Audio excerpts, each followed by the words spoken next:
As leaders, we often talk about the concept of high performance culture. Everybody wants to have a high performance culture. But what is a high performance culture actually? What comes to your mind when you think about a high performance culture? I can't tell you how many leaders I've met that think that a high performance culture is about cracking the whip and getting it done, production, production, production. But they forget that you can't have production before people because that's how you get there. I remember my first time experiencing a culture outside of America. I decided to travel to Jamaica as a celebration for my graduation from college. I reached out to my friends and my family. Everybody was on board. It was so exciting. The energy was high in a stellar form. Everybody canceled at the last minute. Everybody had something else to do, maybe next time. And I ended up going to Jamaica by myself. But it was a blessing because I got to experience the culture of Jamaica without filter for the most part because I was by myself. Have you ever realized that when you're by yourself, you are much more observant about things because all you have to converse with is yourself usually? And so on my way to Jamaica, you can see even the people on the plane, everybody was dressed differently.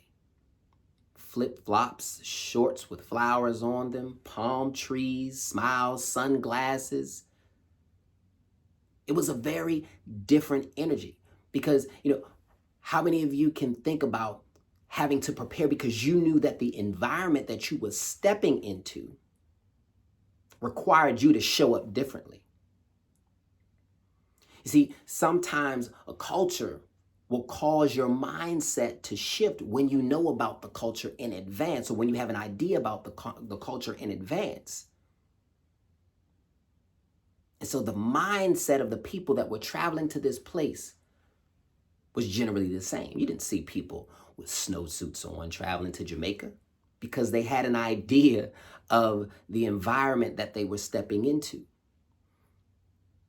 And they had done some homework for those who haven't been there. And so we arrive in Jamaica, everybody's smiling. The people from Jamaica greet us as we walk outside of the airport. People were selling everything that you can imagine. I was inundated with so many different energies, and I went through a bit of a culture shock because I had never experienced anything like that up close. But for me, it was still a positive thing because the energy surrounding everything that was happening was positive. Now, after that positive experience, seeing people dancing and singing and laughing and joking and selling different jewelry and clothing and all these beautiful things, I started my journey towards the resort I was staying at. I got to see the beautiful palm trees, the beautiful scenery in Jamaica, but somewhere along the way, there was a portion of the trip where I saw poverty that I had never seen before. And after that segment of the trip on the way to the resort ended, it was back to the beauty and the lush lands and sunshine and all of the wonderful things that I was saying before. But it still didn't negate the fact that there was a portion of it, of this environment, of this culture, that was impoverished, that wasn't living at its full potential like the rest of Jamaica. And that's how many of us experience culture. When we think about the noun of culture, the being of culture, it's usually the customs and the artistry, the music, the achievements of a people or a social group. But we got to also think about culture in terms of a verb because it's not just about the being, but it's also about the doing. It's also about taking actions towards culture, creating and crafting it. Now, as a verb, you can describe culture as creating something in an environment that's conducive and suitable for its sustained growth. And for those people, that lifestyle was suitable for their sustained growth. They're able to meet their needs, but it just looked a little different. But we can't have a high performance culture without purpose, because you can't have purpose, or performance rather, without purpose. Because it's the purpose that allows you to steer the culture in a particular direction, which ultimately we'll explain later. How many of you can think of an instance where you were with someone and you were trying to do something without purpose? Perhaps you were with your spouse, significant other, your friend, and somebody had the bright idea to say, I'm hungry. But it's usually the person that says that they're hungry that does not know where they want to go. And it's not until the conversation ensues for about 15 to 20 minutes where somebody says, I want something, let's say, I want Chinese. Okay, great. Now the vision, now the purpose is getting a little bit clearer. Because now you can narrow down your options.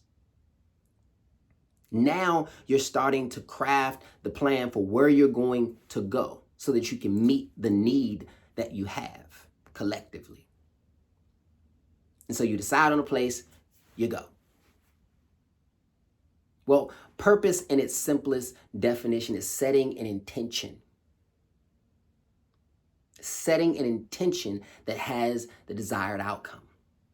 And so when we think about a high performance culture, it's about creating an environment that allows individuals to set the intentions that align with their needs, their core needs, as well as the vision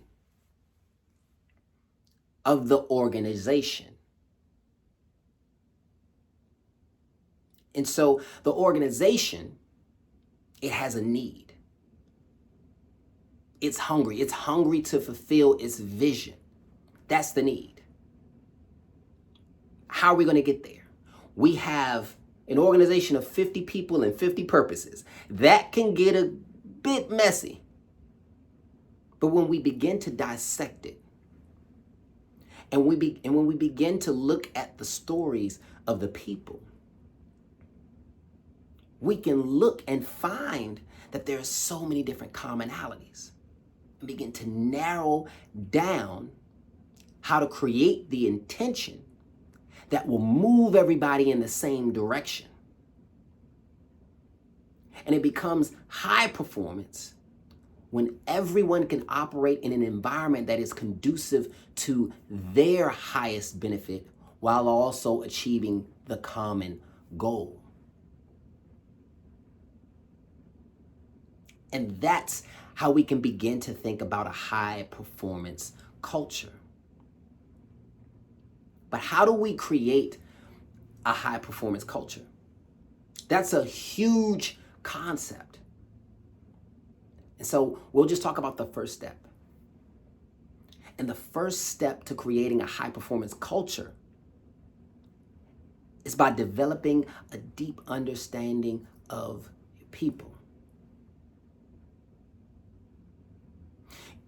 We often forget that we are handling the lives of people who have loved ones, children, mothers, aunts, uncles, sick relatives, desires, passions that lie outside of the organizations that we have the privilege of having oversight of. And we miss the opportunities to connect with them to truly understand what their passions are. Because deep in their passion is an opportunity for us to extract the gifts that may have been lying dormant in that person because they didn't feel that the culture of the organization would allow them to live in their truth and their intention. I worked at an organization that was the epitome of a high performance culture because they allowed their employees to create these community of practices within the organization. And it was an amazing thing because you saw people creating their own internal groups, starting to chart their path within the organization so that they can interact with like-minded people inside of the organization. And it was an amazing thing to see. The energy was high around these things because people developed leadership abilities and people were able to work towards their purpose while also working within the vision of the organization. And so as a leader, I would challenge you to get to know your people, get to know their purpose, and you'll be on your way to establishing a high performance culture.